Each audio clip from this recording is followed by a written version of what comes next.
അപ്പോൾ എല്ലാവർക്കും സ്വാഗതം നമ്മുടെ പുതിയ വീഡിയോയിലേക്ക്. നമ്മളിന്ന് പെസഹ വ്യാഴാഴ്ചയാണ്. നിങ്ങളൊക്കെ പള്ളിയിൽ പോയി കാണുമെന്ന് ഞാൻ വിചാരിക്കുന്നു. ഞാൻ പള്ളിയൊക്കെ കഴിഞ്ഞ് വന്നപ്പോൾ നേരം വൈകി.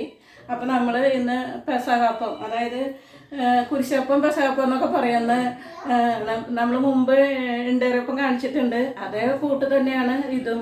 പ്രത്യേകിച്ച് വ്യത്യാസം എന്നൊന്നും പറയാനില്ല. ആ ഒരു മഞ്ഞ കളർ, അതായത് അത് മാത്രമേ അതിൽ മാറ്റുള്ളൂ. അപ്പോൾ ഞാൻ മാവ് എല്ലാം തേങ്ങയും ഉള്ളിയും വേപ്പിൻ്റെ ഇലയും എല്ലാം വറുത്തതിലിട്ടുണ്ട്. പിന്നെ ജീരകം, ചുവന്നുള്ളി, വെളുത്തുള്ളി, പച്ചത്തേങ്ങ ഒക്കെ അരച്ച് അത് ഒതുക്കിയിൽ വെച്ചിട്ടുണ്ട്. അപ്പം നമുക്കിത് ഉണ്ടാക്കിയാൽ മതി. അപ്പം നമുക്കിത് ഉണ്ടാക്കിയാലോ?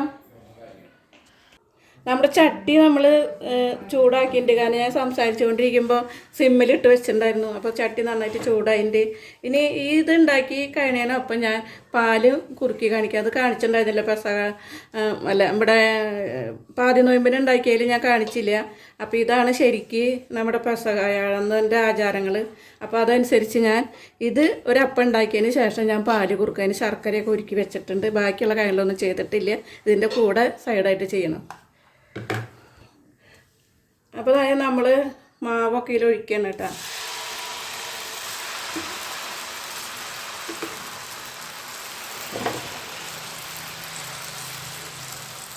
അപ്പോൾ പെസഹത്തിൻ്റെ പ്രത്യേകത എന്ന് പറയുന്നത് കുരിശൊക്കെ വെച്ചിട്ടുള്ള ഒരു അപ്പമാണല്ലോ ഇത്. അതിനെ കുരിശപ്പം എന്നും പറയണത്. അപ്പോൾ ഞാൻ അത് കുരുത്തോലൊക്കെ വെച്ച് ഇത് ശരിയാവും, എത്രത്തോളം ശരിയാവുമെന്ന് എനിക്കറിയില്ല. എന്നാലും ഞാനത് ഇങ്ങനെ വെച്ചിട്ടുണ്ട്. ഇനി ഇതിൻ്റെ മുകളിൽ കൂടെ ഇത്തിരി എണ്ണയൊക്കെ തൂവി കൊടുക്കാം. അതിന് ശേഷം നമുക്ക് ഇത് മൂടി വെച്ചിട്ട് നമ്മുടെ എണ്ടിയറപ്പത്തിൻ്റെ പണിയൊക്കെ തന്നെയാണ് ഇതെല്ലാം. ഇനിയിപ്പോൾ നമ്മൾ പെസഹ ആയതുകൊണ്ട് ഇങ്ങനെ കാണിക്കുന്നു മാത്രം. അപ്പോൾ ഇത് നമ്മുടെ അപ്പം ഇവിടെ റെഡി ആയിട്ടുണ്ട്. ഇനി നമുക്ക് അടുത്ത പരിപാടി എന്ന് വെച്ചാൽ പാല് കുറുക്കലാണ്. അപ്പോൾ ഇനി മാവ് കുറച്ചുകൂടി നമുക്ക് ഉണ്ടാക്കാനായിട്ടുണ്ട്. അപ്പോൾ ഞാൻ ഒരെണ്ണം കൂടി ഒഴിച്ച് മൂടി വെച്ചതിന് ശേഷം നമുക്ക് പാലിൻ്റെ പണി തുടങ്ങാം.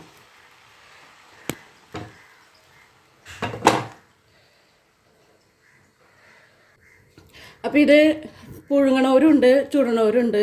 അത് നമ്മുടെ ഓരോരുത്തരുടെ ഇഷ്ടം അനുസരിച്ച് നമുക്ക് എങ്ങനെ വേണമെങ്കിലും ചെയ്യാം. എനിക്ക് പുഴുങ്ങണത് താല്പര്യമില്ലാത്തതാണ്. ഞാനെല്ലാം ഒപ്പം ചുട്ടാണ് എടുക്കണത്. അത് 10 നോയമ്പിൻ്റെ ആണെങ്കിലും ഞാൻ ചുട്ടാണ് എടുക്കാറ്. ഇത് അങ്ങനെയൊക്കെ തന്നെയാണ് ചെയ്യണത്. അപ്പോൾ ഇതൊന്നുകൂടി മൂടി വയ്ക്കട്ടെ അടുത്ത അപ്പത്തിന്. നമുക്കിനി പാല് കുറുക്കാം. ഒരു ഗ്ലാസ് പൊടി, അതായത് 250 ഗ്രാം പൊടിയാണ് എടുത്തത്. അതിലേക്ക് ഞാൻ 1.5 തേങ്ങയുടെ പാല്, 1-ാം പാല് എടുത്ത് വെച്ചിട്ടുണ്ട്. ബാക്കി ഞാൻ 2-ാം പാല് എടുത്തിട്ടുണ്ട്. അപ്പോൾ ആ പാല് നമുക്ക് ചട്ടി ചൂടായതിൻ്റെ എനിക്ക് ഒഴിക്കാം.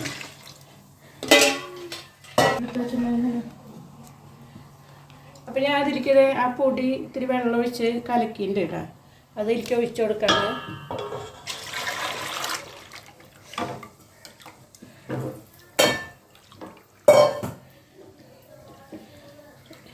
ഇനി ഇത് ചൂടായി വരുമ്പോഴേക്ക് ഞാനൊന്ന് പോയിട്ട് ചുക്കും ജീരകവും ഏലക്കായൊക്കെ എടുത്ത് വെച്ചിട്ടുണ്ട്. അപ്പോൾ അതൊക്കെ ഒന്ന് പൊടിച്ചെടുക്കണം. അപ്പോൾ ഇത് ചെറിയ ഒരു തീയിൽ ഞാൻ ഇട്ടിട്ട് അത് പൊടിച്ചിട്ട് വരാം. അപ്പം ഞാൻ പാല് കുറുക്കാനായിട്ട് സ്റ്റീൽ പാത്രമാണ് വെച്ചിരിക്കുന്നത്. അത് കാരണം കൊണ്ട് ഇപ്പോൾ സ്റ്റീൽ പാത്രത്തിലാണെങ്കിൽ നമ്മളിങ്ങനെ ഇടയ്ക്കിടയ്ക്ക് ഇളക്കിക്കൊണ്ടിരിക്കണം. പെട്ടെന്ന് അടി പിടിക്കേണ്ട അറിയില്ല. പിന്നെ അത് മാത്രമല്ല, ഞാനൊരു 1/2 കിലോ കഷ്ടി വെല്ലം ഞാൻ ഉരുക്കി വെച്ചിട്ടുണ്ട്. അപ്പോൾ മധുരം നമുക്ക് നോക്കി വേണം ഒഴിക്കാനായിട്ട്. 1 ഗ്ലാസ് പൊടി എടുത്തിട്ടുള്ളൂ. അപ്പോൾ ഞാൻ അതിൻ്റെ പകുതി ഒഴിക്കേണ്ടി.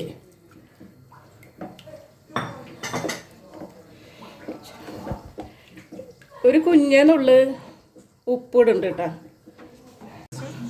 ഒരു ശകലം ഉപ്പ്, അത് ഈ മധുരത്തിനെ ഒന്ന് ബാലൻസ് ചെയ്യാൻ വേണ്ടിയിട്ടാണ്. ഇന്ന് നമ്മൾ ഇത് കുറുകട്ടെ കേട്ടോ. കുറുകണ വരെ നമുക്കിങ്ങനെ ഇളക്കിക്കൊണ്ടിരിക്കാം. അതിൻ്റെ ഇടയിൽ ഇവിടെ അപ്പം ഞാൻ ഇപ്പുറത്ത് വെച്ചിട്ടുണ്ട്. അതിനൊന്ന് മറിച്ചിട്ട് എടുക്കണം. പാലൊക്കെ കുറുക്കി കഴിക്കാറായി.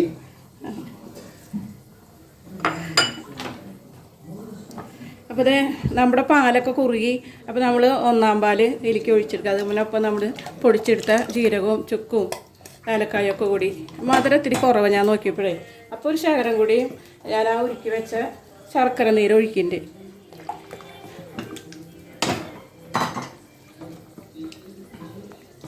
ഇത് ഒത്തിരി തിളയ്ക്കൊന്നും വേണ്ട, നന്നായിട്ട് ഇതാ ഒന്ന് ഇങ്ങനെ തിളച്ച് വല്ലാണ്ട് ഇങ്ങനെ എന്താ പറയുക വിളവിള വരണ്ട. അതിക്ക് മുമ്പായിട്ട് നമുക്ക് തീ ഓഫാക്കിയെടുക്കാം. ഉപ്പൊക്കെ ഒന്ന് നോക്കട്ടോ. ഉപ്പ് അങ്ങനെ ഇതിൽ നോക്കേണ്ട കാര്യമില്ല, കാരണം ഇതിൽ കുറച്ച് ഉപ്പിടല്ലോ, അത് ഞാൻ ഇട്ടുണ്ട്. ഇനി മധുരമാണ് നമുക്ക് നോക്കേണ്ടത്. മധുരമൊക്കെ നോക്കി നമ്മൾ പാകത്തിനായിട്ട്. അപ്പോൾ ഇനി തള വരുമ്പോൾ ചെറുതായിട്ടൊന്ന് തള വരുമ്പോൾ നമുക്ക് തീ ഓഫാക്കി പാലിറക്കി വയ്ക്കാം. അപ്പം ഇവിടെ പാല് റെഡിയായി. ഇത് ചെറിയ തോതിൽ തളയൊക്കെ വന്നിട്ടുണ്ട്. അപ്പോൾ ഇനി ഓഫാക്കുകയാണ്. ഇനി പാല് ഇപ്പം നല്ല ലൂസിലായിരിക്കണേ. ഇനി ഇത് ഇരുന്ന് കട്ടയാവും. അപ്പോൾ അത്ര അധികം കട്ട വേണ്ട. പാലെന്ന് പറയുമ്പോൾ അപ്പം മുക്കി തിന്നാളല്ലേ. അപ്പം ഞാൻ പെട്ടെന്ന് തന്നെ തീ ഓഫാക്കണം കേട്ടോ. നമ്മുടെ അപ്പവും പാലൊക്കെ റെഡിയായി. ഇനി എല്ലാവർക്കും എൻ്റെ വക പെസഹ ഈസ്റ്റർ ആശംസകൾ. അപ്പം ഞങ്ങൾ എന്തായാലും അപ്പം മുറിച്ച് കഴിക്കാൻ പോവാണ്. അപ്പം എല്ലാവർക്കും ബൈ.